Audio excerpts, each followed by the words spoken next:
여러분 안녕하세요. 백학원의 오피디입니다. 오늘은 이제 질문에서 되게 설명이 좀 필요한 질문이 올라와서 이제 그거에 대해서 방송을 만들었습니다. 그 질문 내용이 뭐냐면 스토리에 메시지가 좀 있어야지 그게 좋은 거냐, 이런 질문을 올리셨는데 굉장히 의미 있고 좋은 질문이라고 생각을 해요.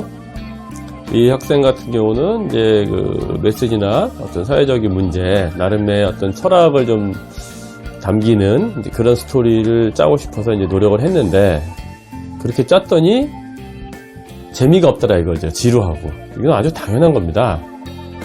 왜 그러냐면은 여기서 제가 중요하게 먼저 결론을 말씀드리면, 물론 이제 답글로 써놨지만 여러분들은 은유법이라는 것을 좀 아시면 좋겠어요. 은유법, 뭐 연극에서 말하는 건가, 뭐 메타포라고 하기도 하는데, 어떤 사안을 이야기할 때 교훈을 주거나 어떤 메시지 전달, 특히 이제 정말 좀 강력한 사회적인 어떤 반향을 일으키고 싶은 그런 것을 하고 싶으면 내가 만드는 스토리에 그것을 직접적으로 넣으면 절대 안 돼요. 아예 다른 이야기를 하면서 간접적으로 느껴져야 되는 겁니다. 그리고 그것을 이렇게 돼야 되는 거죠. 어떤 아이가 보더라도, 초등학생이 보더라도 내가 짠 만화를 그냥 재미있게 볼 수 있어야 돼요. 그 속에 있는 메시지는 없더라도 재미를 느끼고 이렇구나 라고 하는 그 내용을 이해해야 됩니다. 근데 어느 정도 나이가 있는 친구들이 봤을 때는 뭔가 전달력이 있구나. 왜 이런 이야기를 많이 들어보셨을 거예요. 요즘 친구들이 알까 모르겠는데, 삼국지라는 소설은 나이가 들어서 읽을수록 전달력이 다르다. 혹은 또 이런 것도 있죠. 그 유명한 어린 왕자 같은 경우도 어릴 때 읽었을 때는 그냥 잘 뭔지 모르는 동화 같은 이야기였다가 나이가 들어서 그것을 다시 봤을 때는 거기에 담겨있는 의미라든지 전체적으로 주는 메시지를 그 나이에 따라서 그 사람의 식견, 사고에 따라서 전달해 주는 게 되게 다르게 느껴집니다. 이 말을 이해해야 돼요. 그러니까 제가 요 전편에 짧게 짜라라는 얘기는 뭐냐면, 이야기가 길어지게 되면은 서사적인 구조가 돼서 재미있는 것을 넣지 못해요. 사건을 설명하기 급급하다는 얘기죠. 아주 짧은 이야기를 해서 디테일하게 하고 재미있게 만들고 그 속에 어떤 것을 상징을 넣으란 얘기예요. 이게 어렵죠.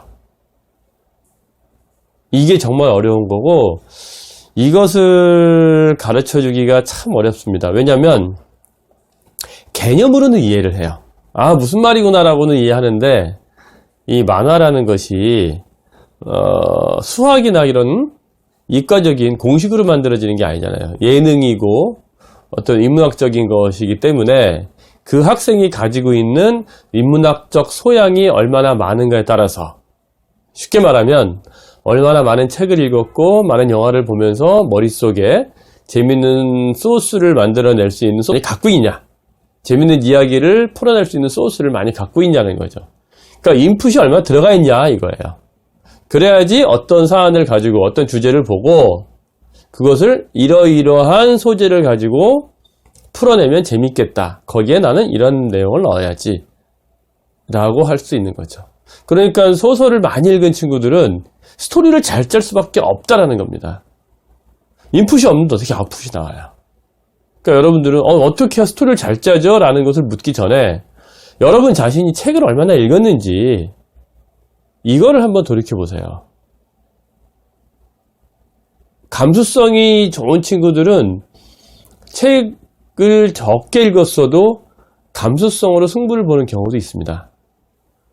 그런데 여러분들이 앞으로 작가로서의 성장을 하기 위해서 독서는 굉장히 중요해요.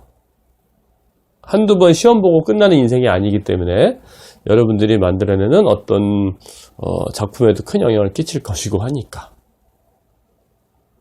오늘 어려운 이야기인데 나름대로 설명을 했는데 잘 됐는지 모르겠습니다. 여하튼 메시지를 전달하는 것은 메시지 자체를 얘기하는 게 아니고 재미있는 이야기 속에 녹아있는 거란 얘기죠. 녹아있는 이야기. 이 말을 이해를 하지 못하면 다른 게 필요 없어요. 책을 많이 읽으십시오. 그것이 예종을 준비하는 방법이고 스토리를 잘 짜는 기본이고 여러분의 앞으로 작품을 만드는 가장 기초적인 소양이 될 겁니다.